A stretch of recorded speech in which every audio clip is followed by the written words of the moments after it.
Okay, here we go. There we go. Amazing. Good morning. Good morning. Morning. Morning. All right, let me know when you're ready. Whenever you're ready. Whenever we are you're ready, yeah. Sapioo. Hello, everyone. My name is Irakli. I'm the CEO of Sapioo, and we enable professional service firms like law firms, educational institutions, insurance firms, and so on to collect and process client forms and orders in half the time and at half the cost. I've experienced this problem firsthand myself. These firms have complex back and forth form submission and order intake workflows that can take weeks, and usually done via email for some firms, and manual processing of these client forms can take weeks and can slow down the process. And it's no wonder that 20 to 30% of the revenue of such firms is eaten up by these manual processes, according to Entrepreneur. And the customers I have in mind is more than 1 million inefficient service provider firms and agencies around the globe, which are law firms, insurance firms, education institutions, grant issuers, maybe like GITA. Solution, Sapioo. We have three main pillars. We have a form builder, which is, of course, nothing extraordinary, but where we differ and where we have innovation is we have an automation storyboard, which is like Miro, where you can build your process once, and it runs every single time for new orders. And a rule engine that you can also configure. And with the rule engine, you also have the same ways to provide approval flows and so on. And that saves 50% of processing time and cost per form. We face competition that do parts of what we do. There are form builders, beautiful form builders. There are great CRMs and automation tools out there. But where we differ is we enable maximum configurability for non-technical users because they're very not good at telling you what they need the first time around. So they need a no-code. They need to be able to configure as much as possible. There are more than 1 million customers that we could potentially target in the world, but we expect 23 million some by 2029. Me and Mindy started this startup 9 months ago. We've been working together for 5 years across different projects. We both have international experience in product development, and we have 4 developers on our side working full-time on Sapioo. We started just 9 months ago. We launched our product in May of 2025. We won GITA grant for regions in June, and we landed our first 2 clients in July, and now we're iterating on our product. We expect 325K in revenue in 2026, and from that point, we have to grow at least 3 times CAGR for the next 4 or 5 years. In terms of our global entry, we will cover our existing leads in Georgia in 2025, then we establish footholds in Canada and Germany, and then move to our core markets in USA and EU next year. We use vertical specific associations, and we have 1 demo a day. That is because 71% of demos result in a deeper dive. And this is our ask. Thank you very much for your time. So this is a big opportunity because there's a lot of professional services firms out there. Agreed. But the issue, as you had the good slide about, is that there are a lot of alternative ways of doing this, right? Absolutely. So I guess the big question is, how do you put together something that is, uniquely differentiated and uniquely targeted, probably some subset of the universe of customers, right? Yeah, that's the first question I would ask as well. So the way we differentiate ourselves is first focus. We focus on, if you look at it, we look at firms that have a way of intaking applications. So they gather information from clients, and then they provide a digital product as a report or an analysis. So they provide back a digital analysis or a certification or a grant, right? So they provide a service. How we differentiate ourselves to fit these customers is we give them first pre-built workflows for their verticals. For example, we have a pre-built workflow for visa consultants because they're going to be one of our biggest customers. Sure. And that will work like this. So if I show you our product, it will make it easier to understand. This is a little like if you buy QuickBooks. The first thing it says is, are you a bookstore? Are you a... Exactly. And then it gives you kind of a preset based on that. So our logic works like this. You set up a trigger, so what the automation want to be triggered by. So let's say whenever we get an application, we want to send an email confirmation, like very basic case to customer. That's configured for them. Then for, let's say, construction certification issuers, we have a construction boom in Georgia. And we expect that every floor needs to be certified, right? So every floor of a construction project needs to be certified. So we have a workflow built for such companies.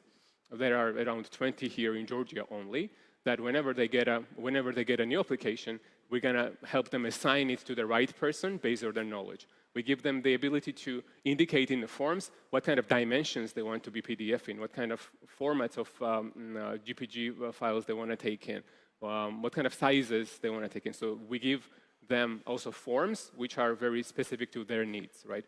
So you're not going to cut this business by being generic. You have to we know we have to focus on and give something that others don't have, and what others don't have is automation based on the verticals. Right, but you know, every single construction company has its own way of capturing the data and creating the form, right? Yeah, then the way to do that is, in Georgia, the way to do that is you have to go into a 2-month-long back and forth email chain.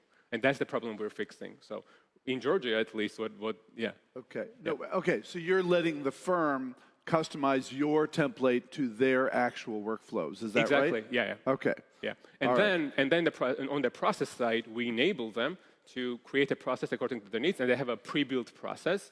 Let's say pre-built approval process, pre-built evaluation process that is triggered by their rules, by status changes. All of this is configurable that we can help them as well, but they can play with it. How much are you charging for this? We're charging $40 per license. So let's go to... Per license?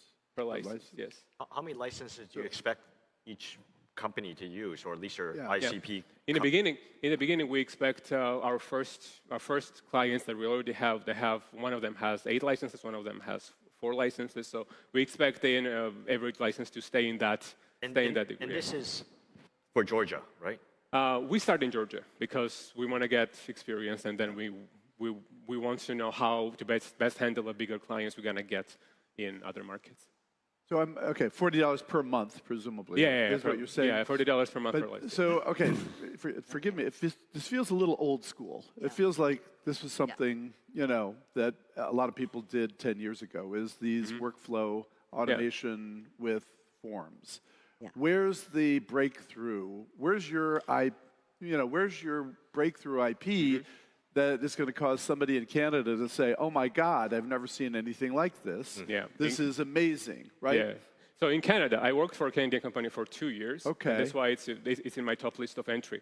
Right, And I saw figured that, you knew something about Canada. Yeah, right? exactly. So what I discovered that I wanted to move there actually, Okay. and I wanted, I was going to use their visa firm, a law firm there. Right. And what they had is 2-month-long email chain again.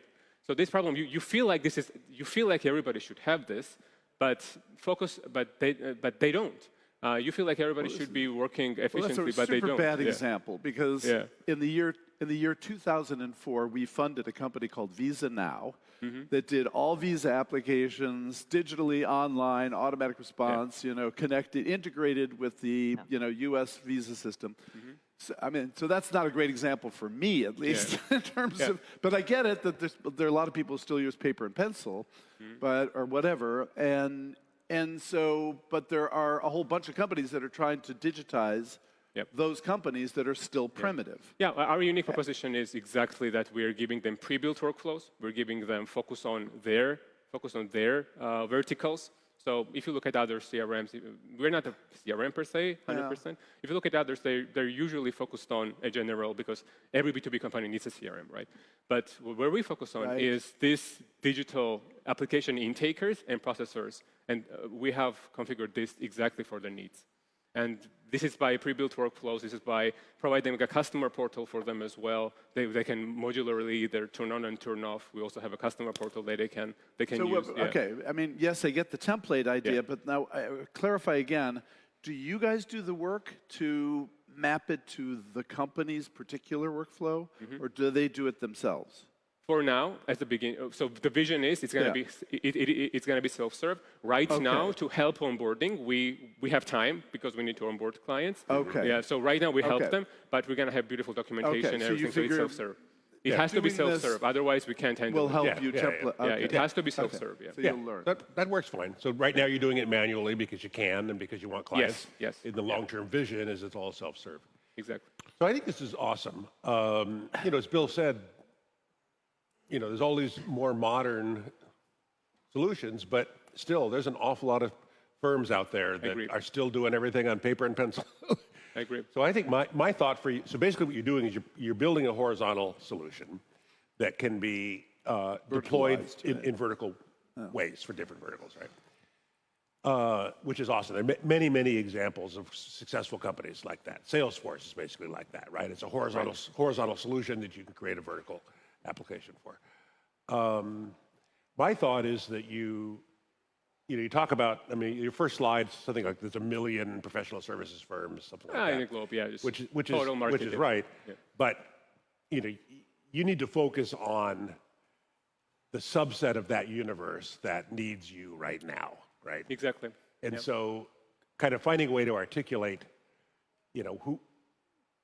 what that beachhead market looks like and why it is that, as Bill said, companies in San Francisco aren't going to be the prospects for this because they're already using Zapier and whatever.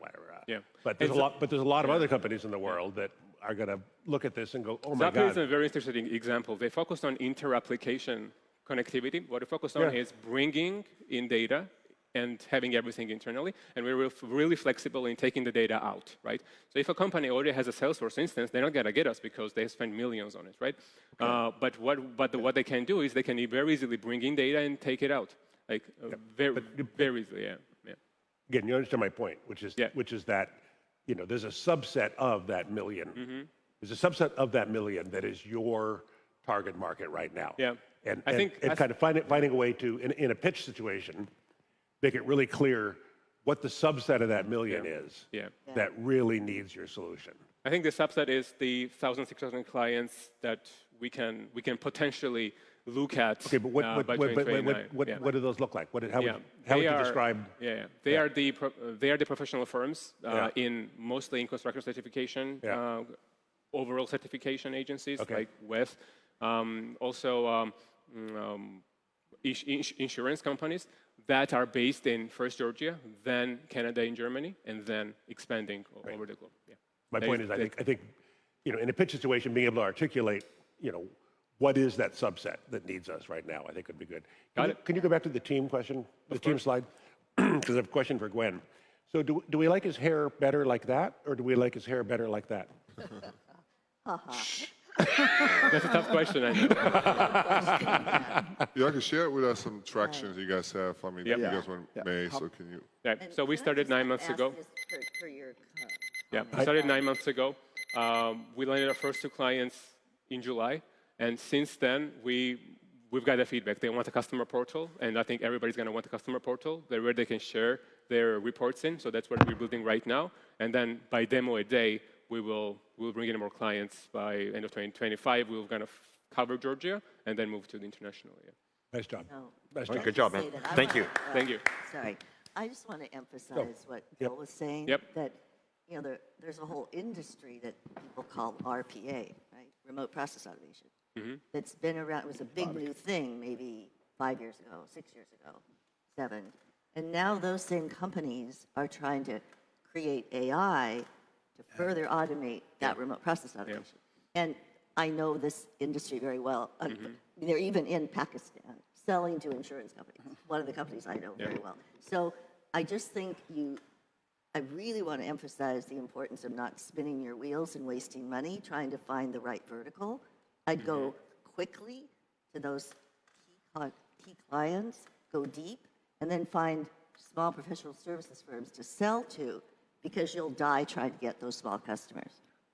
And in the meantime, Oracle, you name them, all the big companies are doing this, even with their old form systems.